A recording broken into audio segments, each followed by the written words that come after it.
एक बार की बात है, एक छोटे से गांव में एक पुराना हवेली खड़ी थी। हवेली बहुत ही खस्ताहाल और सुनसान थी, लेकिन गांव वाले कभी वहां नहीं जाते थे। हवेली के बारे में कहानियां थीं कि वहां रात को अजीब अजीब आवाजें आती थीं और एक महिला की आत्मा की मौजूदगी का एहसास होता था। एक दिन गांव में एक युवा आदमी राहुल ने हवेली में रात बिताने का फैसला किया।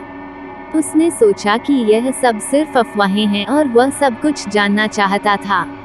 शाम के समय राहुल हवेली में पहुंचा और अंदर जाकर उसने एक पुरानी बेड पर लेटने का फैसला किया। रात का अंधेरा गहराते ही हवेली में हवाओं का शोर और ढहती दीवारों की आवाजें सुनाई देने लगी। राहुल ने खुद को तसल्ली दी और सोने की कोशिश की, लेकिन अचानक उसे एक भारी सांस की आवाज सुनाई दी। वह चौंक कर उठा और चारों ओर देखा। वहाँ कोई नहीं था। जैसे जैसे रात बढ़ी, हवेली में अजीबोगरीब घटनाएं होने लगी। दीवारों पर खून के धब्बे और एक महिला की चित्कार की आवाजें आने लगी। राहुल की धड़कनें तेज हो गईं और उसने हवेली से बाहर जाने का फैसला किया।